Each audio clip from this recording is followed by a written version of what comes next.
किसान हुकूमत से चाहते क्या है? इनका मुतालबा है बिजली पर चलने वाले ट्यूबवेल्स के बिलों और खाद की कीमतों में कमी की जाए। लेकिन इसमें भी दो नंबरी भी पकड़ी गई जो ऑडियो लीक आई, और उल्टा ये तो इमरान खान को सच्चा साबित कर रही है। जब इमरान खान वज़ीर आज़म थे तो ये बग था कमरा और वहाँ पे रिकॉर्डिंग हो रही थी, तो इसका वाज़ेह मतलब ये है कि फिर शहबाज शरीफ की ऑडियोज भी वहीं से जारी हुई हैं। तो ये तो बड़ी गुत्थी जो है वो सुलझ गई है। अब तो मियां नवाज शरीफ साहब की वापसी की बात हो रही है, फिर डील की बात हो रही है। जब चाहे नवाज शरीफ साहब वापस आ जाएं, उससे पहले उनको जेल भी नहीं जाना, इक़्तिदार उनके झोली में डाल दिया जाएगा। ये ख्वाहिशात भी हैं, कोशिश भी है, प्लानिंग भी है, और ये कर रहे हैं। डील के नतीजे में ही ये सब कुछ किया गया। एक मुंतखब हुकूमत का तख्ता उल्टा गया। ये पहला रेजीम चेंज है जिसको पाकिस्तान के अवाम ने मुस्तरद कर दिया। किसान इत्तेहाद के कोऑर्डिनेटर इस वक्त हमारे साथ हैं। क्या कोई बात हुई है हुकूमत की तरफ से? आपसे कोई मिलने आया? पिछली दफा आपको धोखा दिया गया था। इस दफा हमने बहानों से वापस नहीं जाना और अपने मुतालबात को मनवा कर यहाँ से उठेंगे। सब्सक्राइब करें और बेल दबाएं ताकि कोई खबर रह न जाए।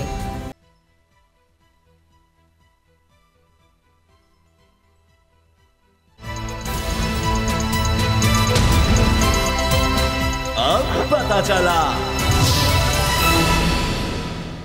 बिस्मिल्लाहिर्रहमानिर्रहीम, अस्सलाम वालेकुम। मैं हूं मोहम्मद उसामा गाजी और आप देख रहे हैं अब पता चला।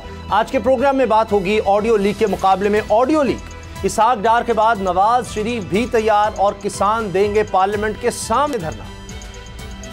खबर यह है कि जैसे जैसे आवाम की मुश्किलात बढ़ रही हैं, विफाकी काबीना की तादाद भी बढ़ती चली जा रही है।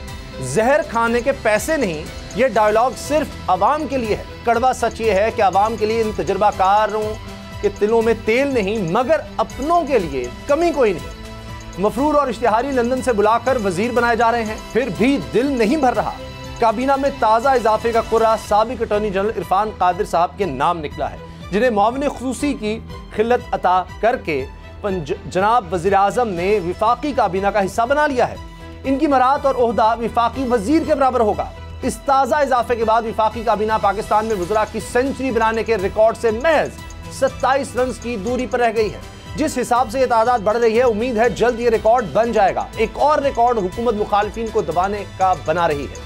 साफियों के खिलाफ इंतकामी कार्रवाइयाँ, सियासी मुखालिफिन के खिलाफ मुकदमे, किसानों से झूठे वादे, ये हैं तजर्बाकारी के वो नमूने जिसके खिलाफ आज एक बार फिर किसान इत्तेहाद सरापा एहतजाज है, जो हुकूमत की सारी रुकावटें तोड़कर इस्लामाबाद पहुंच गए हैं। ये किसान हुकूमत से चाहते क्या है? इनका मुतालबा है बिजली पर चलने वाले ट्यूबवेल्स के बिलों और खाद की कीमतों में कमी की जाए, गन्ने का रेट बढ़ाया जाए और सिंध और पंजाब में गंदम की कीमत यकसां की जाए। और ये मुतालबा भी गलत नहीं कि खाद की हर बोरी पर कीमत दर्ज होनी चाहिए, मगर हुकूमत मुसलसल इन जायज़ मुतालबात को नज़रअंदाज कर रही है। पिछली बार इन्हें वज़ीर दाखिला राना सनाउल्लाह ने वज़ीर आज़म शहबाज शरीफ से मुलाकात का लॉलीपॉप देकर राम किया था, मगर राना सनाउल्लाह का वादा ही क्या जो वफा हो जाए। इस वक्त भी बोल के सिवा कोई चैनल किसानों के एहतजाज की कवरेज नहीं कर रहा, क्योंकि हुकूमत समझती है कि ऐसे मीडिया मैनेजमेंट करके किसानों को फिर दबा लेगी, क्योंकि इसकी सारी तवज्जो सियासत पर मरकूज है। वाकिफान हाल का दावा है कि हुकूमत अपनी ऑडियो लीक का चिराग बुझाने के लिए इमरान खान की ऑडियो लीक सामने ले आई, लेकिन लगता है हुकूमत का ये वार भी उल्टा पड़ गया, क्योंकि इमरान खान ने अपनी ऑडियो लीक पर खुशी का इजहार किया। इमरान खान कहते हैं अच्छा है, अब हुकूमत साइफर भी लीक कर दे ताकि दूध का दूध पानी का पानी हो सके। इस सारी सूरत हाल को लेकर आज होने वाली कोर कमांडर्स कॉन्फ्रेंस और नेशनल सिक्योरिटी काउंसिल का इजलास भी बड़ा अहम है। जुम्मे को इस स्कैंडल की तहलका खेज किस्त जारी होने का दिन करार दिया जा रहा है। ऑडियो लीक का यह सिलसिला किसके लिए खतरा है और किसके लिए हथियार? आने वाले इंकशाफात के असरात क्या हो सकते हैं, इस पर बात करेंगे। सिद्दीक जान मेरे साथ हैं। सिद्दीक जान, ये तो कोशिश थी कि जिस तरह हुकूमत की तरफ से इसको कैश किया जाए, लेकिन इसमें भी दो नंबरी भी पकड़ी गई जो ऑडियो लीक आई, और उल्टा ये तो इमरान खान को सच्चा साबित कर रही है। देखें, पहली सबसे अहम बात तो यह है कि बहुत ज़्यादा बात हो रही थी कि हमारी ये साइबर सिक्योरिटी का इशू है, और प्राइम मिनिस्टर ऑफिस से कौन था जिसने रिकॉर्डिंग की और जारी की, जो शहबाज शरीफ साहब और उनके principal secretary doctor Tauqeer Shah की ऑडियो थी। लेकिन आज इसका जवाब खुद हुकूमत ने दे दिया है, जब हुकूमत ने आज एक ऑडियो जारी किया है इमरान खान साहब की। इसका मतलब ये है कि हुकूमत ने जहाँ से वो ऑडियो ली है, जहाँ से वो ऑडियो हुकूमत को मिली है, जहाँ जिनके पास वो ऑडियोज़ हैं, जब इमरान खान वज़ीर आज़म थे तो ये बग था कमरा और वहाँ पे रिकॉर्डिंग हो रही थी, तो इसका वाज़ेह मतलब ये है कि फिर शहबाज शरीफ की ऑडियोज़ भी वहीं से जारी हुई हैं। तो ये तो बड़ी गुत्थी जो है वो सुलझ गई है इस हद तक, तो कि जो हम बहुत परेशान थे कि पता नहीं कहाँ से ये ऑडियो रिकॉर्डिंग हो गई है, मुल्क की सलामती ख़तरे में पड़ गई है। तो ये तो चलें एक इत्मीनान हुआ कि कोई परेशानी की बात नहीं है, कोई अपने ही लोग थे। जो रिकॉर्ड कर रहे थे, और अपने लोग वो नून लीग के ज़्यादा अपने थे जिन्होंने आज नून लीग को इमरान खान की ऑडियो दे दी और वो बाहर आ गई। पहला तो मामला ये है। दूसरा इसके साथ मामला ये है कि आप उस ऑडियो के कंटेंट पे आ जाएं। उस ऑडियो के कंटेंट में ये इमरान खान नहीं कह रहे कि एक साइफर तैयार कर लो, कोई जाली बना लो, कोई कतरी खात तैयार कर लो, या ये नहीं कह रहे कि बाहर में यही कहूँगा कि अमेरिका है, अंदर असल बात यह है कि अमेरिका नहीं है।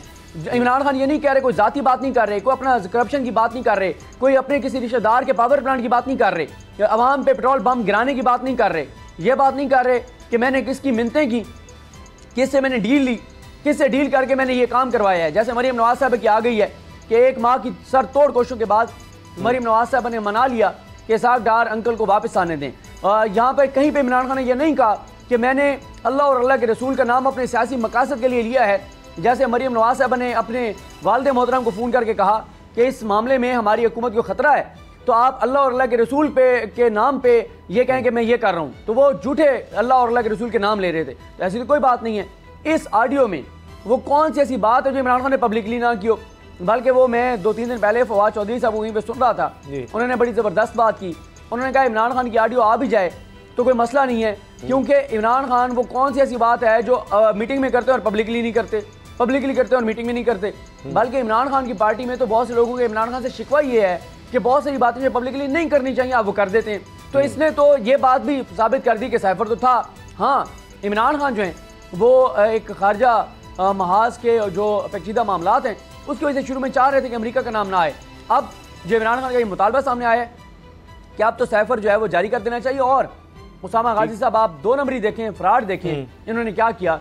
इन्होंने इमरान खान कह रहे हैं एनी है तो साजिशी, उसको जब सबटाइटलिंग की तो लिख दिया कि इसको हम साजिश बना देते हैं। मतलब ये खानदान चोरी से बाज नहीं आता, कुछ भी हो जाए चोरी, 2 नंबरी, फ्रॉड, जालसाजी से ये बाज नहीं आते। आप इससे पहले जो ऑडियो वीडियो ये जारी करते रहे वो देख लें, या ये कतरी खात देख लें, या इसहाक डार साहब ने भी एक वहाँ पे यूएई के एक शेख का ख़त जो है वो ले आए थे। हमेशा ये इस तरह की चीज़ें बना लाते हैं, इस तरह की चीज़ें जारी करते हैं, उसमें 2 नंबरी खुद ही कर देते हैं, पकड़े जाते हैं। अब ये पकड़े गए। इमरान खान ने कहीं नहीं कहा कि साजिश बना देते हैं। इमरान खान ने कहा जो भी है तो साजिश, इन्होंने कहा साजिश बना देते हैं। तो इनका जो बयानिया है वो टोटल मैंने नोट किया, पहली वीडियो ये जो सामने आई इमरान खान साहब के हवाले से। जी। अब जो हम बात कर रहे हैं कि ये शायद हुकूमत ने खुद अपने पाँव पर कुल्हाड़ा, क्योंकि वज़ीर-ए-आज़म से सवाल हुआ था शहबाज शरीफ साहब से इसी हवाले से, तो उन्होंने कहा ये तो इशू नहीं है साइफर, लेकिन ये ऑडियो लीक करके उन्होंने उसको इशू बना दिया है। अब वज़ीर-ए-आज़म खुद कह रहे हैं कि इसमें तो कुछ ऐसा है ही नहीं कि जिसकी तहकीकात होनी चाहिए, लेकिन फिर उसके बाद ऑडियो लीक की जाती है और उसमें बात ही साइफर की है, तो दूध का दूध पानी का पानी हो जाएगा। सुप्रीम कोर्ट के सामने चीफ जस्टिस को लेटर लिखा जा चुका है। अब इमरान खान साहब से जब यही सवाल हुआ कि जी आपकी ऑडियो लीक हुई है और इसमें आप ये बात कर रहे हैं, तो क्या जवाब दिया इमरान खान साहब ने। और एक और दिलचस्प अमर ये भी है सिद्दीक जान के अमेरिका के दौरे के बाद ये ऑडियो लीक की जा रही है, तो अच्छा है शहबाज शरीफ साहब क्यों इनकारी हैं तहकीकात से। फिर तहकीकात होंगी तो सारी चीज़ें सामने आ जाएंगी। जब इमरान खान क्यों बार बार कहते हैं कि तहकीकात करें। अच्छा, अगर ये ऑडियो जो बताया जा रहा है, जो टीवी चैनल्स को ट्रांसमिशन करवाई गई, एक तो आप अंदाज़ा लगाएं आजकल कि सैलाब ज़दगान पे भी अगर कोई ट्रांसमिशन करवानी किसी चैनल पर तो उसको इश्तिहार दिए जाते हैं, और उसका मकसद ये नहीं होता कि ट्रांसमिशन इसलिए करें कि सैलाब ज़दगान का फ़ायदा हो गया, पैसे आएंगे। उसका मकसद ये होता है कि लोगों की तवज्जो इमरान खान से हटा के सैलाब की तरफ करें। और जिस तरह से मरीम नवाज़ अल्लाह और अल्लाह के रसूल का नाम इस्तेमाल करने के लिए इसलिए कह रहे हैं कि सियासी तौर पर हमें फ़ायदा होगा, तो अब अगर ये ऑडियो ठीक है और जो हुकूमत कह रही है उनके मौक़िफ़ की तस्दीक है, तो करवाएं तहकीकात। ये नहीं करवाएंगे क्योंकि इमरान खान साहब वज़ीर-ए-आज़म थे, उनके नोटिस में है कि आखिरी दिनों में ये सारी अदम एतमाद आने से पहले कौन कहाँ जाकर मिला और किस मुल्क की सफ़ीर किस शहर में गई, किस मुल्क की सफ़ीर किस शहर में गई, किस मुल्क का सफ़ीर कहाँ गया, कौन कौन से सहाफ़ी कहाँ जाके मिले, नून लीग वाले कहाँ जाके मिले, पीपल्स पार्टी वाले, जरदारी को किसने मैनेज किया, ये तमाम चीज़ें इमरान खान जानते हैं। और इमरान खान को पता है कि जब भी तहकीकात होंगी, जब भी ओपन कोर्ट में ये मामला चलेगा, कच्चा चट्टा खुल के सामने आ जाएगा, सब किरदार एक्सपोज हो जाएंगे। और मुझे तो अब ये भी लगता है उसामा गाजी साहब कि अगर जो बाकी ऑडियोज़ आनी है जो बताया जा रहा है आ गई, तो हुकूमत का बरकरार रहना नामुमकिन हो जाएगा और शायद किसी न किसी शख्सियत को स्टेप डाउन भी करना पड़े। लेकिन उससे पहले अब आज मैं देख रहा था मरीम साहबा कह रही जी सज़ा होनी चाहिए इमरान खान को, अब तो इतने केस बन गए, तो फिर भी वो तहकीकात से इनकारी हैं। अब जो ऑडियो लीक्स इससे पहले आई हैं, जिस तरह आपने जिक्र किया अभी सिद्दीक जान कि कुछ और भी आ रही हैं और उसके बाद हुकूमत हिलकर रह जाएगी, कोई और माशरा होता, कोई और मुल्क होता तो अब तक हुकूमत गिर गई होती, क्योंकि उसमें झूठी कस्में खाई जा रही हैं। उसमें कहा जा रहा है इसहाक डार को 1 महीने से वो वापस लाने के लिए मैं मैनेज कर रही हूँ। शहबाज शरीफ साहब कहते हैं उससे पहले मैं जज को मैनेज करना पड़ेगा। अब नवाज शरीफ साहब की वापसी की बात हो रही है और उससे पहले जनाब सारा कुछ डिक्लेयर हो रहा है कि कैसे दरख्वास्त जाएगी, क्या क्या किया जाएगा। तो मरीम साहब तो कहती थी रास्ता आसान है बड़ा कि हम डील कर लें, कुछ कर लें। तो अब ये मियां नवाज शरीफ साहब के हवाले से पहले ही सारा कुछ आ जाता है, हत्ता कि जो ऑडियो लीक हुई है इसके बारे में कुछ सहाफ़ियों को पहले ही पता चल जाता है। ये सारा किस तरह से मैनेज हो रहा है, किस तरह ये सारी डील हो रही है? ये तो इनकार करते थे, कस्में खाते थे। देखिए उसामा गाजी साहब, एक तो मैं ये बात कह दूं कि कल परसों से हम जो बड़े फिक्रमंद थे बहुत से लोग कि जी मुल्क की सलामती खतरे में है क्योंकि ऑडियोज़ आ गई हैं। बात यह है कि जिस मुल्क में एक इश्तिहारी को वज़ीर-ए-आज़म के जहाज़ में भगाया जाए और फिर जहाज़ में वापस लाकर उसको वज़ीर ख़ज़ाना बना दिया जाए, जिस मुल्क में जिस शख्स पर 16 अरब की मनी लॉन्ड्रिंग का इल्ज़ाम हो उसको वज़ीर-ए-आज़म बना दिया जाए, जहाँ पे आर्मी चीफ की तकर्री का फैसला एक इश्तिहारी मफरूर भगोड़ा शख्स जो है वो लंदन में बैठ के कर रहा हो, उस मुल्क की क्या सलामती होगी, उस मुल्क की क्या कौमी सलामती होगी, उस मुल्क के लिए क्या और क्या हो सकता है, इससे ज़्यादा क्या हो सकता है। तो इस सारी सूरत हाल में मेरा नहीं ख्याल कि जी अब बात जुमला पूरा करें। हमें साबिर शाकिर साहब ने ज्वाइन किया, मैंने उससे पे सवाल करना है। जी बिल्कुल, मैं ये कह रहा था कि कोई जो है इसके ऊपर तहकीकात मुझे तो होती नजर नहीं आ रही कि इसके ऊपर कोई तहकीकात होंगी। अब तो चीज़ें आज जो ऑडियो जारी की गई उसके बाद वाज़ेह हो गया कि ऑडियो किसने रिकॉर्ड की और कहाँ से जारी हुई। अच्छा, अब मैं मियां नवाज शरीफ साहब की वापसी के हवाले से बात करना चाह रहा हूँ। साबिर शाकिर साहब ने ज्वाइन किया है, मशहूर मारूफ तज्ज़ियाकार हैं, सहाफ़ी हैं, लोग बहुत ज़्यादा पसंद करते हैं और बड़ी मुश्किलात जिन सहाफ़ियों ने झेली हैं उनमें साबिर शाकिर साहब का नाम आता है और इमरान खान से भी बार बार इनका नाम लेते हैं कि देखें इन लोगों के साथ क्या किया, जो हक़ और सच की बात लोगों तक पहुंचाना चाहते हैं उनके लिए कितनी मुश्किलात हैं। साबिर शाकिर साहब फिर भी पीछे नहीं हटे। साबिर शाकिर साहब ये फरमाइएगा, ये इमरान खान साहब तो कहते हैं कि आपका भाई रोकेगा, कोई और नहीं रोक रहा यहाँ पर, जो लोग यहाँ पर मुजरिम करार दिए गए। अब तो मियां नवाज शरीफ साहब की वापसी की बात हो रही है, फिर डील की बात हो रही है। ऑडियो लीक में भी सामने आया कि 1 महीने से मैनेज कर रहे थे। शहबाज शरीफ साहब अदालतों को मैनेज करने की बात करते हैं इसहाक डार के आने से पहले। तो ये सारा इतना आसान है कि जब चाहा, यानी मोम की नाक है, कानून जैसे मर्जी डील करे, जब चाहे नवाज शरीफ साहब वापस आ जाएं, उससे पहले उनको यानी जेल भी नहीं जाना, इक़्तिदार उनके झोली में डाल दिया जाएगा। ये ख्वाहिशात भी हैं, कोशिश भी है, प्लानिंग भी है और ये कर रहे हैं। और ये तो हम पहले दिन से कह रहे हैं, आप लोग, हम लोग, ये सब क्यों इस वक्त ज़ेर अताब है। वो ज़ेर अताब इसीलिए हैं कि ये जो रजीम चेंज हुआ ये बाकायदा तौर पे एक स्क्रिप्टेड है और डील के नतीजे में आया है और डील के नतीजे में ही ये सब कुछ किया गया। एक मुंतखब हुकूमत का तख्ता उल्टा गया और उन लोगों को उनकी जगह पे बिठाया गया जो अदालती रिकॉर्ड के मुताबिक, कानून के रिकॉर्ड के मुताबिक, आइन के रिकॉर्ड के मुताबिक मुजरिम हैं, मुल्ज़िम हैं, मफरूर हैं, मतलूब हैं, सब कुछ हैं। तो इसीलिए पाकिस्तान के अवाम भी इस पर बहुत ज़्यादा रिएक्ट कर रहे हैं और एक्सेप्ट नहीं कर रहे। ये पहला रजीम चेंज है जिसको पाकिस्तान के अवाम ने मुस्तरद कर दिया और बहुत बड़ी तादाद में मुस्तरद कर दिया। अब सूरत हाल ये है कि चूँकि ये जो डील है जी मैं आपको एक बताऊं, इसकी बुनियाद जो है वो कोई अच्छी नहीं है, यानी कि पॉजिटिव नोट्स की नहीं है, ये ब्लैकमेलिंग की है। कुछ ऑडियोज़, कुछ वीडियोज़, यानी कि ये बनाना रिपब्लिक जिसको हम कहते हैं कि ये ऑडियो वीडियोज़ की बुनियाद पे है कि मेरी आपके पास ये वीडियो है, आपके पास मेरे ये वीडियो है, ये ऑडियो है। तो प्रेस कॉन्फ्रेंस भी मौजूद है, हम कौन अपनी तरफ से नहीं कह रहे, प्रेस कॉन्फ्रेंस मौजूद है। शहबाज शरीफ साहब बैठे हैं राइट साइड पे बैठे हैं और मरियम बीबी कर रही हैं प्रेस कॉन्फ्रेंस। तो उसमें उन्होंने बता दिया था कि भाई मेरे पास बहुत कुछ है। तो वो चीज़ें चल रही हैं और दुआ करनी चाहिए कि ये पूरे का पूरा जो रजीम आई है, ये सारी की सारी रजीम जो है ये एक ही, मेरा ख्याल है एक ही बेड़े में ये गर्क होनी है और उसके अलावा कोई और ऑप्शन नहीं है। जब रियासती अमूर इस हद तक ऑडियोज़ वीडियोज़ की को बुनियाद बना के चलाए जा रहे हों और अपने इक़्तिदार के हिस्से बखरे किए जा रहे हों, तो ये एक खुद एक अलार्मिंग है। और उसके बदले में क्या आता है, उसके बदले में वो इमरान खान साहब की जो की है आज इन्होंने ऑडियो लीक, तो वो तो आज खुद एक बहुत बड़ी गवाही दे रहे हैं कि साइफर को एक हकीकत तस्लीम किया जा रहा है और ये मुकाबले पे लेके आए, यानी कि जो पिछली ऑडियो लीक्स हैं उसके मुकाबले में ये इमरान खान की ऑडियो लीक्स लेके आए और उस पे उन्होंने जी। अच्छा, यही बात सिद्दीक जान, चूँकि ब्रेक में चंद मिनट बाकी हैं, फिर हम किसान जो एहतजाज कर रहे हैं इसहाक डार की वापसी, उन पर भी बात करेंगे साबिर शाकिर साहब से। लेकिन ये जो मियां नवाज शरीफ की वापसी हो रही है, बड़े अरसे से बातें हो रही थी, तो वो डील फाइनल नहीं हो पा रही थी, अब आ रहे हैं और अब वो डील फाइनल हो गई है। देखें, बात यह है कि मेरा ख्याल है कि जिन्होंने ओके करना तो उन्होंने तो ओके कर दिया है, लेकिन मसला यह है कि मियां नवाज शरीफ का मामला इतना सिंपल नहीं है, वो कॉम्प्लिकेटेड मामला है। मुख्तलिफ फोरम्स पे उनके केसेस हैं। आप देखें, इस कल जो ऑडियो सामने आई है नई, उसमें एक जज साहब का जिक्र है कि एक जज साहब के खिलाफ रिपोर्ट बनाई गई है। वो कौन से जज साहब थे? इसका मतलब यह है कि इसमें बहुत से किरदार हैं इसहाक डार साहब की वापसी में, जिनको मैनेज किया गया, जिनको थ्रेट किया गया, जिन्होंने कंप्रोमाइज़ किया। तो यहाँ पर भी मसला यह है कि जब तक चीज़ें सारी फाइनल नहीं हो जाती, मेरा ख्याल है तब तक मियां साहब की वापसी जो है वो मुमकिन नहीं है, क्योंकि इस्लामाबाद कोर्ट से इश्तिहारी हैं।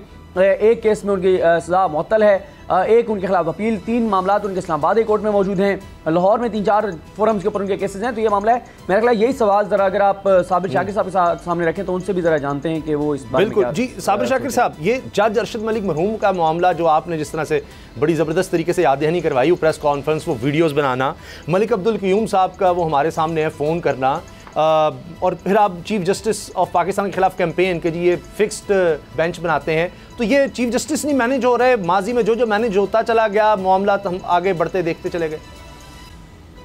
मैं आपको बताऊं जी, जुडिशरी, मैं इसीलिए कहता हूं जुडिशरी के साथ हमें बिल्कुल खड़े होना चाहिए, पाकिस्तान के अवाम को भी, पॉलिटिकल लीडरशिप को भी, वो अपोजिशन की खास तौर पे, और लीडर मीडिया को भी, क्योंकि जुडिशरी ये वज़न उठाने के लिए तैयार नहीं है। जुडिशरी अपना कंधा देने के लिए इस्तेमाल नहीं करने दे रही। उसकी रीज़न है कि नवाज शरीफ साहब जो हैं वो एक सज़ा याफ्ता शख्स हैं और जेल से उनको निकाला गया, जेल से निकाल के उनको नैब हेडक्वार्टर लाहौर पहुंचाया गया, वहाँ से हॉस्पिटल पहुंचाया गया, हॉस्पिटल से शरीफ मेडिकल कम्प्लेक्स, फिर जाती उम्र, और वहाँ से जिनके बारे में मरीज कहा जा रहा था, जिनके बारे में कहा गया था कि ये एयर एम्बुलेंस आ रही है, वो एयर एम्बुलेंस नहीं, वो शाही तैयारा निकला। जब ये सारी चीज़ें रिकॉर्ड पे आ चुकी हैं, तो नवाज शरीफ साहब का जेल से कतर और फिर लंदन पहुंचना ये बाकायदा तौर पे एक डील था, उसी तरीके से जैसे 2000 में नवाज शरीफ साहब सीधे जेल से पहुंचे थे सरूर पैलेस जद्दा में। तो ये उसी तरह का एक डील है। ये पावर शेयरिंग फार्मूला डिस्कस किया गया है। अब वो पावर शेयरिंग फार्मूला जो है वो उसमें हर्डल्स आ गई हैं, हर्डल्स आई हैं। उसमें पाकिस्तान का आइन हर्डल है, पाकिस्तान की जुडिशरी हर्डल है, उसमें रियासत पाकिस्तान हर्डल है। ये इंडिविजुअल्स ने बैठ के किया है सारा कुछ। इंडिविजुअल्स ने ड्राइंग रूम में बैठ के, ड्राइंग रूम के मुस्तकिल जो थे मंदूबीन, मुस्तकिल जो विजिटर्स थे, वो आते जाते रहे, और उसका सारे का सारा जो रिकॉर्ड है, उसका जो सारे का सारा रिकॉर्ड है मौजूद है। सारे का सारा रिकॉर्ड मौजूद है कि किस किस ने कहाँ कहाँ मुलाकात की, कौन सी गाड़ी इस्तेमाल की। जब इतना सारा मटेरियल मौजूद है तो उसके बाद इसमें कोई शुबा नहीं है। जो सदीक जान बात कह रहा है वो बिल्कुल सही है कि नवाज शरीफ साहब की वापसी के लिए पूरी की पूरी अदलिया को मैनेज करना पड़ेगा, पूरी की पूरी जुडिशरी को मैनेज करना पड़ेगा। और मैं एक बात बता दूं कि मुझे एक साहब ने कहा कि मरियम बीबी और नवाज शरीफ के बारे में जो कुछ लिखा जा चुका है वो तब्दील नहीं हो सकता। अच्छा। अब ये है वो बुनियादी बात। वो कहते हैं जी जो कुछ उनके बारे में लिखा जा चुका है वो तब्दील नहीं हो सकता। अब इसमें जो प्लेयर हैं वो हैं शहबाज शरीफ साहब। शहबाज शरीफ साहब को एक टास्क दिया गया है, और वो टास्क ये दिया गया है कि आपने मुस्लिम लीग नवाज पे कंट्रोल हासिल करना है, मरियम बीबी और नवाज शरीफ साहब को आहिस्ता आहिस्ता साइड पे करना। लेकिन ये जो मैनेजमेंट हो रही है इसमें किसी नहीं हो रहे। मीडिया मैनेज जरूर हो गया है, किसानों को नहीं दिखाया जा रहा। किसान अब अपने हुकूक के लिए आ चुके हैं, रुकावटें हटाकर इस्लामाबाद पहुंच गए हैं। राना सनाउल्लाह ने आंसू गैस के शेल्स, रबर की गोलियों का इंतजाम किया हुआ है, लेकिन किसान पीछे नहीं हट रहे। और ये क्या कह रहे हैं? सिर्फ ये कि अगर काबीना में आप इतना पैसा खर्च कर सकते हैं तो इन बेचारों के बिल क्यों नहीं कम किए जा सकते? ब्रेक के बाद बात करते हैं। अब पता चला। कुछ दिन पहले किसानों ने एहतजाज किया कि बिजली के बिल इतने ज़्यादा आ गए हैं, लाखों रुपए। गरीब किसान किस तरह सारा साल मेहनत करता है, ये बिल किस तरह वो अदा करेगा? खाद ब्लैक की जा रही है, इतनी महंगी हो गई। और ये नून लीग की पिछली हुकूमत में भी पाकिस्तान की तारीख में कम ही ऐसा हुआ कि हमारा एग्रीकल्चर सेक्टर भी मनफी में चला जाए, एक ज़रूरी मुल्क, और ये हालात हुए। अब फिर इनकी हुकूमत आए 5-6 महीने हुए हैं और किसानों ने एहतजाज किया, उनको धोखा दिया गया, झूठ बोला गया, लॉलीपॉप दिया गया कि जी वज़ीर-ए-आज़म अमेरिका के दौरे पर हैं, आएंगे तो आपसे मुलाकात हो जाएंगे, मामला सारे तय हो जाएंगे, लेकिन ऐसा कुछ नहीं हुआ। तो जो झूठी कस्में खा सकते हैं वो कुछ भी कर सकते हैं। सिद्दीक जान, अब क्या हो रहा है? किसानों को फिर से कोई दिलासा, फिर से कोई झूठ बहला फुसला कर वापस भेजने की कोशिश हो रही है, किसान मानेंगे? देखें, कोशिश तो यही होगी, लेकिन इस बार जो किसान आए हैं, कल से हम राब्ते में हैं, उनके जो मीडिया कोऑर्डिनेटर हैं उमैर शौकत एडवोकेट साहब, उनके साथ राब्ते में थे। और जिस तरह से किसान आए, और कुछ लोगों को आपने सुना होगा जो बड़े बड़े दावे करते थे, जो बड़ी बड़ी कस्में खाते थे, जो इस हद तक चले गए थे कि अब मैं क्या वो लफ्ज़ नहीं इस्तेमाल करना चाहता कि अगर कोई 10 लोग भी एहतजाज करते हुए इस्लामाबाद में दाखिल हो गए तो फिर क्या हमें क्या समझा जाए।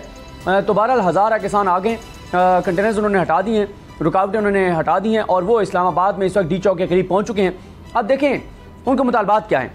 उनका मुतालबात ये हैं, एक तो मैं आपको ये बता दूं कि जब पिछले हफ्ते किसान आए थे और बोल टीवी ने कवरेज की और हम वहाँ पर गए, किसानों ने दिखाया 7 lakh bill, 8 lakh bill, 10 lakh bill, एक किसान के 2 बिल थे 15 लाख रुपए के। और वो किसान क्या कह रहे हैं? वो किसान कह रहे हैं कि भाई हम चीज़ें काश नहीं कर पाएंगे। और इस वक्त सूरत हाल उसामा गाजी साहब ये है कि हम बड़ी तेज़ी से ग़ज़ाई किल्लत की तरफ खुदा न खास्ता जा रहे हैं। गंदम की सूरत हाल आपके सामने है, गंदम इंपोर्ट करनी है, उसके ऊपर रुला पड़ा हुआ है। एक ग्रुप कहता है हमें ठेका दो, दूसरा कहता है हमें दो, हम ज़्यादा खांचा लगाएं, किसान को नहीं देने। लेकिन बाद में अरबों रुपए की गंदम इंपोर्ट करनी है, उसकी क्वालिटी भी वो नहीं होगी, यहाँ से डॉलर भी बाहर जाएगा, कौमी खजाने को भी नुकसान पहुँचेगा। हाँ, कुछ लोगों को फ़ायदा ज़रूर हो जाएगा। तो अब जो किसान आए हैं, एक तो मैं आपको ये बता दूँ कि बहुत एग्रेसिव हैं, बहुत गुस्से में, क्योंकि पिछली बार बड़ी अफसोसनाक चीज़ें हुई थी। एक तरफ मुज़ाकरात किए गए, दूसरी तरफ इस्लामाबाद पुलिस ट्वीट कर रही थी कि कैदियों वाली वैनें पहुंच गई हैं, इनको हम किसी वक्त भी गिरफ्तार कर सकते हैं। बड़ी धमकियां दी गई और शाम में मुतलशी साहब को नहीं जाने दिया गया था, वो भी आपको याद होगा। जी। तो बहरहाल सूरत हाल इस हुकूमत के लिए बड़ी मुश्किल है। और अगर ये किसान अपनी बात मनवा लेते हैं, जो कि अब ये मनवा के जाएंगे, तो फिर ये सबके लिए मैसेज है, तमाम तबकात के लिए, तमाम शोबे के लोगों के लिए, कि जो इस्लामाबाद आएगा, एहतजाज करेगा, वो अपने मुतालबात मनवा लेगा। और उसके बाद फिर हम यही देखेंगे कि हर तीसरे दिन हम किसी न किसी को यहाँ पे कवर कर रहे होंगे और लोग जो है इस्लामाबाद का रुख करेंगे। अच्छा, अब साबिर शाकिर साहब, इमरान खान साहब ने तो लॉन्ग मार्च की कॉल नहीं दी, लेकिन किसान आगे बढ़ गए और रजीम चेंज में तो कहा गया था कि सब कुछ माफ़ कर दिया जाएगा रजीम चेंज होने के बाद। लेकिन यहाँ तो हम हालात ये देख रहे हैं कि लोगों पर तो ज़िंदगी और तंग हो गई। काबीना की तादाद तारीख़ की सबसे ज़्यादा बुलंद तरीन सतह पर हमें नज़र आती है, डॉलर ऊपर नज़र आता है, और आप देखें 73 हो चुकी है। आज एक और यानी काबीना में इजाफा हमें मिल गया। जब कहते हैं कि जहर खाने के पैसे नहीं हैं, लेकिन ये किसानों को, मज़दूरों को, जो हमारा मुतवस्सित तबका, गरीब तो छोड़ देना, अब तो या अमीर रह गए मुल्क में या गरीब, मुतवस्सित तबका तो ख़त्म हो गया। तो उनके लिए कोई सहूलत नहीं है, बिजली के बिलों में, खाद में, इन किसानों के लिए कुछ नहीं हुकूमत के पास। ये हुकूमत इसलिए आई नहीं, हुकूमत को लाने का मकसद ये नहीं था कि इन्होंने आके मईशत ठीक करनी है, गुर्बत ख़त्म करनी है, महंगाई का खात्मा करना है। उसकी वजह के शरह नमू 6% थी और मुल्क तो आगे जा रहा था। और ये सारी की सारी जो हकीकत है वो बयान कर दी खुर्रम दस्तगीर साहब ने, जावेद लतीफ़ साहब ने, राना सनाउल्लाह साहब ने, ख्वाजा आसिफ साहब ने, शाहिद खाकान अब्बासी साहब ने। उन्होंने सारी की सारी हकीकत बयान कर दी। और इसके बाद मज़ीद हकीकत, ये जो ऑडियो लीक्स हुई हैं, मरियम भी कह रही हैं कि इसहाक डार की वापसी, तो इसहाक डार की वापसी मईशत ठीक करने के लिए नहीं हुई, बल्कि ये एक पूरी ट्रेल चल रही है कि पहले मरहले में अब मरियम बीबी को बाहर जाना है, लंदन। ये मैं आपको बता दूं कि मरियम बीबी पहले लंदन जाएंगी और फिर नवाज शरीफ साहब पाकिस्तान आएंगे। ये दोनों एक स्टेशन पे नहीं रहेंगे। ये बात, क्योंकि अभी अंदर खाने डाउट्स भी हैं कि ऐसा ना हो कि इसहाक डार साहब चले गए हैं और नवाज शरीफ साहब को भी बुला लिया जाए और मरियम बीबी भी इधर ही हैं और फिर वहाँ पे सबको डंप कर दिया जाए। और अगर रजीम चेंज का भी रजीम चेंज हो गया तो फिर क्या होगा। तो ये तो सबको पता है कि मामलात को इतने अच्छे नहीं है, हालात को इतने अच्छे नहीं हैं। इसलिए पहले मरियम बीबी को पासपोर्ट मिलना है, वो जाएंगी लंदन, और लंदन से फिर जब वो पहुँच जाएंगी फिर नवाज शरीफ साहब पहुँच जाएंगे पाकिस्तान। दोनों एक स्टेशन पे नहीं रहेंगे, एक दूसरे को कवर अप करेंगे, क्योंकि चीज़ें जो हैं वो लंदन में, असल में जो ऑडियोज़ वीडियोज़ हैं वो लंदन में पड़ी हैं और उन्हीं की बुनियाद पे ये सारा खेल खेला जा रहा है। तो दोनों भयक वक्त एक स्टेशन पे नहीं होंगे, ये मैं आपको पूरे वसूख से कह रहा हूँ। ठीक। अब सिद्दीक जान, इसहाक डार साहब जो हैं वो अब उन्होंने हलफ भी उठा लिया है और काबीना के मेंबर भी बन गए, लेकिन मिफ्ता इस्माइल साहब को तो वो हीरो करार दे रहे हैं कि मिफ्ता इस्माइल ने मुल्क को डिफ़ॉल्ट से बचाया। तो एक हीरो को फिर आपने इस तरह बेइज्जत क्यों किया है? और इसहाक डार साहब ये कह रहे हैं कि जी पहली तरजीह करेंसी और दूसरी महंगाई पर काबू पाना है। मिफ्ता इस्माइल साहब तो कहते थे मेरी ये तरजीह नहीं है। तो इसहाक डार साहब फिर किस लिए आए हैं? ये जो डॉलर नीचे गया है, अब ये किसानों के लिए कोई बेहतरी का पैगाम लेकर आएंगे? इसहाक डार साहब जादूगर हैं, इनके लिए आए हैं, पाकिस्तानियों के लिए आए हैं, या ये हुक्मरान ख़ानदान के लिए आए हैं कि काबीना में इजाफा होता चला जा रहा है? देखें, ये साबिर शाकिर साहब ने एक ट्वीट किया था, इन्होंने तो और तनाजुर में किया था, CBM दोनों तरफ चल रहे हैं, कॉन्फिडेंस बिल्डिंग मेयर्स जो हैं वो दोनों साइडों पे हो रहे हैं। तो मियां नवाज शरीफ साहब जो हैं वो अब परेशान होने लग गए थे और वो कहने लग गए थे कि मुझे लगता है कि हमारे साथ धोखा हो रहा है, मुझे लगता है कि हमारे साथ हाथ किया जा रहा है, मुझे लगता है कि हमें जो कहा गया था वो चीज़ें नहीं हो रही, और वो गुस्से में भी थे कुछ। तो फिर उनको क्योंकि राज़ी रखना है, उनको नाराज़ नहीं करना, मुल्क जो भी उसकी कीमत अदा करे, और उनको राज़ी रखने के लिए फिर ये किया गया है कि इसहाक डार साहब को वापस बुलवाया गया है, उनके लिए यहाँ चीज़ें मैनेज की गई हैं ताकि उनको कोई मसला ना हो। आप कॉन्फिडेंस देखें, एक इश्तिहारी आता है, अदालत में भी उसने सरेंडर नहीं किया, वो पहले आके सेनेटर का हलफ उठाता है, फिर वो वज़ीर ख़जाना का हलफ उठाता है। अदालत में सरेंडर किए बगैर मुझे बताएं पाकिस्तान की तारीख में कोई एक मिसाल बता दें कि इस तरह की हुई हो, और वो कोई फासिल ज़मानत भी नहीं लेता और वो इस तरह से आ जाता है। फिर उसके बाद इलेक्शन कमीशन में भी फैसला महफूज है, वो भी न्यूज़ लाया गया क्या है, वो सेनेटर बन भी सकते थे, नहीं बन सकते थे। तो उसके बाद फिर ये कि मरीम नवाज साहब को पासपोर्ट वापस दिलवाया जा रहा है। तो ये दो इकदाम हैं मियाँ साहब को ये मैसेज देने के लिए कि मियाँ साहब आपने परेशान नहीं होना, आपने घबराना नहीं है, हम बिल्कुल जो आपके साथ वादे वईद किए थे उस पर कायम है। और देखें, आपकी बेटी को पासपोर्ट दिलवा दिया है, आपके समधी को जो है वो हमने ये सारा कुछ करवा दिया है, इसहाक डार साहब को। तो बाकी मरीम नवाज साहब को आपने सुन लिया है, वो कहते हैं 1 महीना उनको मेहनत करनी पड़ी है मनाने के लिए कि अंकल इसहाक को वापस आने दें।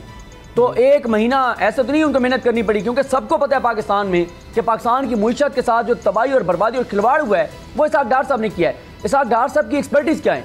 एक्सपर्टीज़ उनकी वही है कि हुदैबिया आप पढ़ लें, कैसे वो मनी लॉन्ड्रिंग करते थे, कैसे उन्होंने बाहर अकाउंट्स खुलवाए। फिर अभी आप सुन लें कि तौकीर शाह साहब क्या कह रहे हैं शहबाज शरीफ को कि ये जो हमने 2 नंबरी करनी है ना, ये जो पावर प्लांट मंगवाना है भारत से, इसको पेंडिंग करने इसहाक डार तक। क्यों? इसहाक डार मियाँ साहब आपको पता है वो कितने माहिर हैं, मियाँ साहब की गाड़ी भी रिव्यू करवा ली थी बगैर काबीना और ECC में भेजे। तो ये उन कामों के लिए आए हैं। बाकी जो इस वक्त ये करेंगे ना अगले 4 माह में, वक्ती तौर पर शायद बहुत अच्छा लगे कि डॉलर कंट्रोल कर लिया है, नीचे ले आए, फिर 6-8 माह बाद हमें कहीं बुला के बताया जाएगा कि बहुत जुल्म के इसहाक डार रही जो आके वज़ीर ख़जाना बना था, अरबों डॉलर का मुल्क को नुकसान कर दिया। लेकिन पता नहीं अब क्या कहा जा सकता है। अच्छा, अब ये चूँकि ब्रेक का वक्त था, साबिर शाकिर साहब, मेरा सवाल आपसे ये होगा कि ये तज़ाद इतना क्यों है कि एक तरफ हम देख रहे हैं कि हुक्मरानों के लिए रिलीफ पर रिलीफ है, नैब के मामलात आप देख लें, अरबों रुपए के 2400 अरब रुपए का जनाब यहाँ पर रिलीफ मिल गया, केसेस ही ख़त्म हो गए, इसहाक डार सब कुछ हो रहा है, लेकिन जो अवाम है उनके लिए कुछ नहीं है। किसान जो है बेचारे दर बदर ठोकरें खा रहे हैं, सड़कों पर हैं, इस्लामाबाद दारुल हुकूमत, वहाँ उनसे बात करने को तैयार नहीं है। ब्रेक के बाद बात करते हैं। अब पता चला। किसान एहतजाज कर रहे हैं, पाकिस्तान में मुतवस्सित तबका, गरीब तबका पिस के रह गया है, और दूसरी तरफ हमें नज़र आ रहा है कि हुकूमत जो है वो मज़े कर रही है, उनकी याशियाँ जारी हैं, बैनुल-अक़वामी दौरे हैं, काबीना में तादाद बढ़ती चली जा रही है, मरात बढ़ती चली जा रही हैं, घर मिल रहे हैं, मुलाजिम मिल रहे हैं, पेट्रोल, गाड़ियाँ, सब कुछ। तो साबिर शाकिर साहब, ये फिर क्या ये इतना बड़ा तज़ाद क्यों है? ऐसे लगता है अगर हम काबीना को देखें कि या सैलाब की सूरत हाल की अगर हम सूरत हाल देखें तो ऐसा लगता है कि कोई परवाह ही नहीं है, वहाँ पर सिर्फ जाकर और फोटो सेशन करवाया जाता है। दूसरी तरफ खर्चे जो कहीं हमें कम नज़र नहीं आते, उसी तरह ही जनाब याशियाँ जारी हैं। अच्छा देखें, काबीना की बता दूं, काबीना एक तो हमें ये नज़र आ रही है ना, पार्लिमानी सेक्रेटरीज भी हैं, और पार्लिमानी सेक्रेटरीज को भी उतनी ही मराद दी जाती हैं कमोबेश, और ये 100 अबव जा चुकी है काबीना जो है, ये सेंचुरी मुकम्मल कर चुकी है। और दोबारा फिर हम कहेंगे कि इनका ना तो गरीब ना गुर्बत इनका मसला था, ना गरीब इनका मसला था, ना मईशत इनका मसला था। ये एक बहुत बड़ा NRO हुआ है, और NRO के भी आहिस्ता आहिस्ता चीज़ें सामने आ रही हैं। और NRO का आप देखें कि नैब ऑर्डिनेंस जो है उसमें अमेंडमेंट कर दी गई, तमाम मुकदमात वापस हो रहे हैं और दिन ब दिन ख़त्म हो रहे हैं। कहाँ ये था कि एहतसाब अदालतें ज़्यादा बनाई जाएंगी, और अब वो रिवर्स हो रहा है। और जो मुकदमात पड़े हैं उनके बारे में पूछा जा रहा है कि कौन कौन से मज़ीद मुकदमात वापस लिए जा सकते हैं। वो चीज़ें सुप्रीम कोर्ट ऑफ पाकिस्तान में चैलेंज हुई हैं। इलेक्ट्रॉनिक वोटिंग मशीन ख़त्म करनी थी, वो कानून ख़त्म हो गया, ओवरसीज़ का वोट ख़त्म करना था, ये सारी चीज़ें इन्होंने ख़त्म करनी थी। प्रोसिक्यूशन को वीक करना था, वो अपना 0-0 बैलेंस करते जा रहे हैं।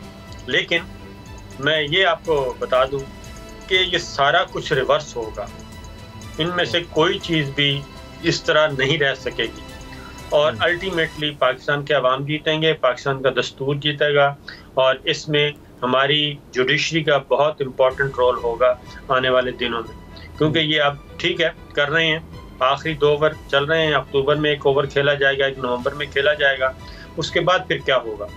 और ये जो चीज़ बात कर रहे थे हम ब्रेक में कि मीडिया पे पाबंदियां हैं, तो मीडिया पे पाबंदियों से कोई फ़र्क नहीं पड़ता। परवेज़ मुशर्रफ साहब इनसे कहीं ज़्यादा ताकतवर थे और उन्होंने तो 2 टीवी चैनल नहीं, उन्होंने तो सारे टीवी चैनल बंद कर दिए थे, एमरजेंसी नाफिज कर दी थी, केबल गायब हो गई, टीवी गायब हो गए थे और टॉक शोज़ ख़त्म हो गए थे। तो उसके बावजूद क्या वो तहरीक रुक सकी थी? वही 3 नवंबर की एमरजेंसी है जो उनको ले गई फांसी के फंदे तक, और उसके बाद फिर किस तरीके से चीज़ों को मैनेज करना पड़ा। तो ये एक थोड़े से वक्त के लिए हो सकता है कि हमें ये नज़र आ रहा हो कि ये कामयाब हो रहे हैं और ये दिन ब दिन बढ़ते जा रहे हैं। अल्टीमेटली ये सारा कुछ रिवर्स होना है। सही। सदीक जान, आपको भी लगता है कि आज अगर मीडिया को कहेंगे कि जी किसान का एहतजाज नहीं दिखाना ताकि ऐसे लगे कि सब अच्छा है, बड़ी ज़बरदस्त कारकर्दगी है, किसी को कोई परेशानी नहीं है, तो इलेक्शंस में ये मैनेज कर लेंगे, कुछ ताकतवर हलकों को साथ मिला लेंगे, ये समझते हैं उसी तरह वो डील के ज़रिए जिस तरह ये आ गए हैं इलेक्शन भी ये इसी तरह जीत जाएंगे? वरना एग्रीकल्चर कंट्री है, किसानों की तादाद, देही इलाकों की तादाद ज़्यादा है, वहाँ पर बरादरीज़म, इलेक्टेबल्स, वो सारा खेल रचा कर ये इलेक्शन भी जीत जाएंगे। आपको लगता है साबिर शाकिर साहब सही कह रहे हैं कि ये अब इतना आसान नहीं रहेगा इनके लिए, ये 1-2 महीने की गेम है?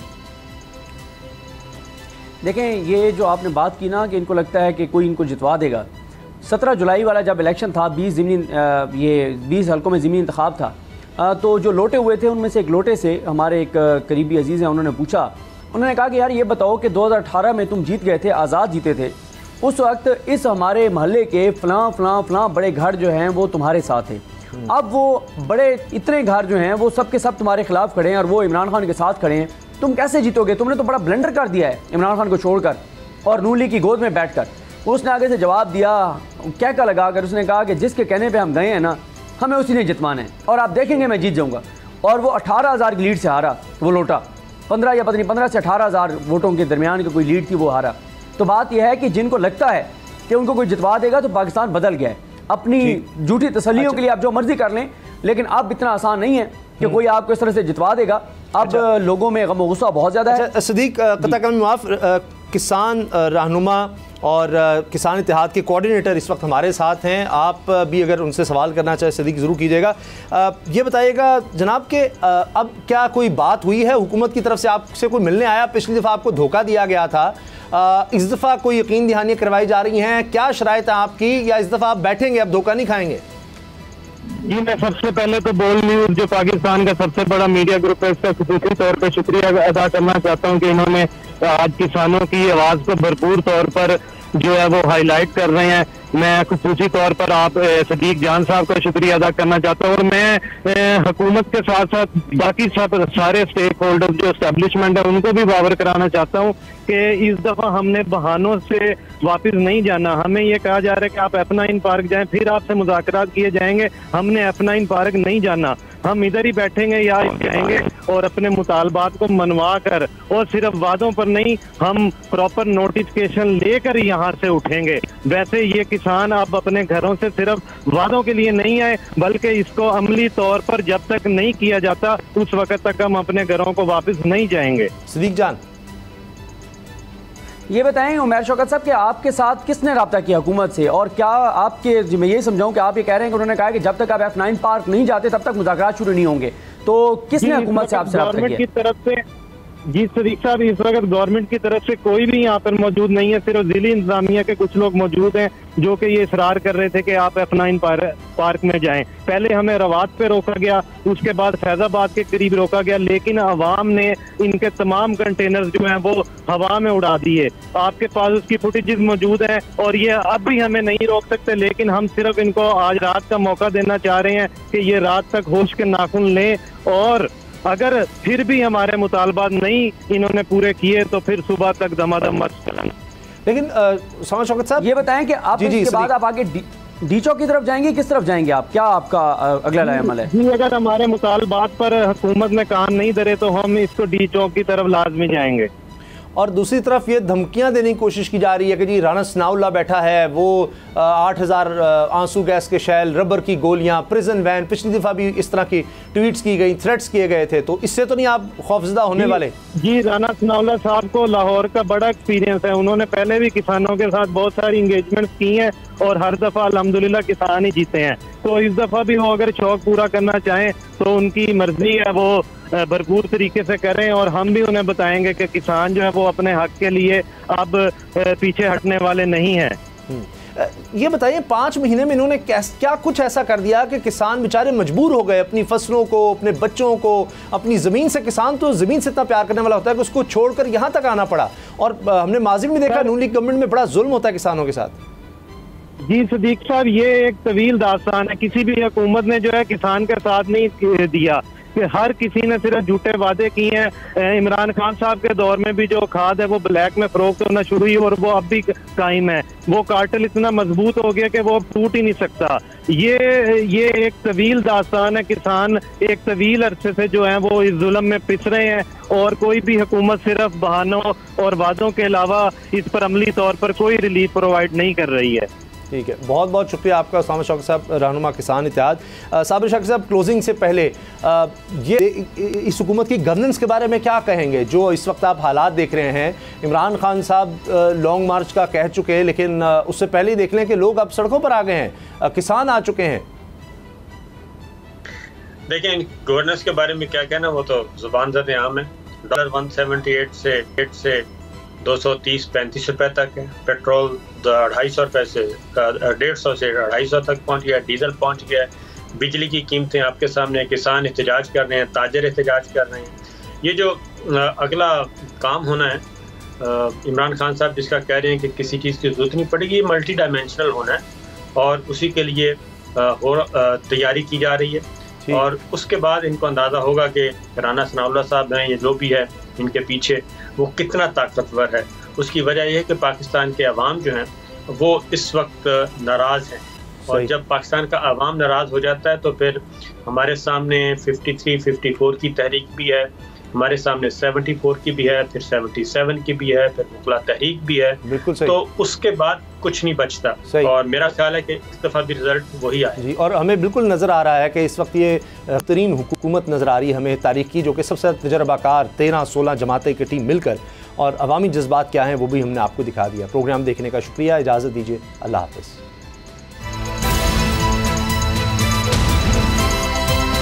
अब पता चला।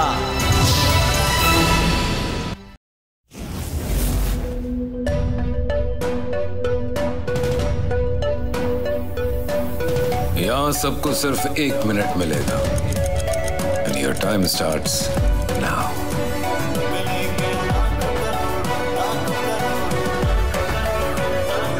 लाखों करोड़ों बस 1 मिनट में। जीतो 1 मिनट में, जीतो 1 मिनट में, जीतो 1 मिनट में, जीतो 1 मिनट में।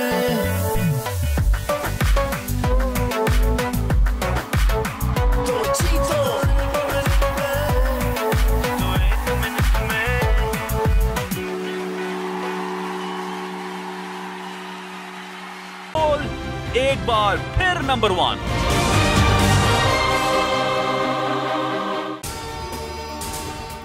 अगर आपको वीडियो पसंद आई तो लाइक पर क्लिक करें, सब्सक्राइब करें और बेल दबाएं ताकि कोई खबर रह न जाए।